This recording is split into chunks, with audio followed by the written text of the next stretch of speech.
All right, music fans, welcome back. It's Dave shifting gears here as we talk a little bit about country music, the story of how George Strait got kicked out of country. Of course, this is real music in real time for real people, just like you and just like me. Crossing over to this genre, the other day I was reminiscing about the 90s and how great country music was in the 90s, and I remember having the Pure Country soundtrack, George Strait just killing it on that, and then it really got me into his music for quite some time. I was just spanning his entire catalog. This guy, I think he's like number 12 overall in sales, like worldwide. I mean, people don't understand how popular he is. He's known now as the king of country, and for good reason. There's been nobody like George Strait. Nobody had that unprecedented run from the early 1980s where he broke on the scene. The 90s, like I talked about, was really a very important time for him. But he kept it going through the 2000s. And even after 2010, people thought, okay, this guy's probably getting too old. Right up until about 2013. He was still hitting number one on the country charts. I think he's amassed a total of 60, if I'm not mistaken, maybe more, 60 or so number one country singles. It's just unheard of. I mean, the Beatles or the Rolling Stones, I mean, it's a different genre, but what this guy managed to do.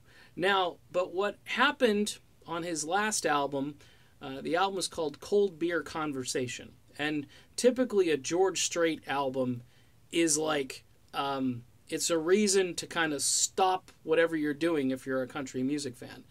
Not anymore. I mean, it's this whole Florida-Georgia line thing, this BB Rexa or whatever, a song. I don't understand the country charts today, and just like I don't really understand the adult contemporary charts, how songs just park there for weeks and weeks and weeks.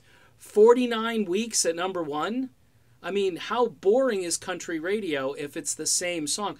By the way, the new country today has all this, it doesn't sound like country. I mean, it's got kind of a twanginess to it in some sort of esoteric way, but it's all beat-driven, artificial beats and artificial rhythms and a ton of vocal enhancement and in some cases rapping. Banjos with heavy metal guitar, and the dumbest lyrics on planet Earth. I'm just throwing it out there. Most of these songs are stupid and ridiculous, and I don't know how many times we can hear about beer on the tractor, but I know people will say, well, Dave, isn't that what country music's always been?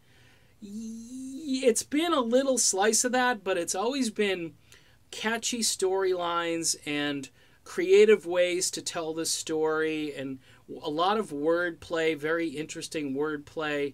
Back in the 90s, there were just a lot of clever lyrics and clever songs that found their way to country radio.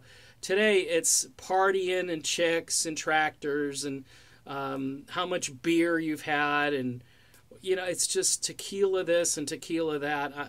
It's changed. It's changed a lot.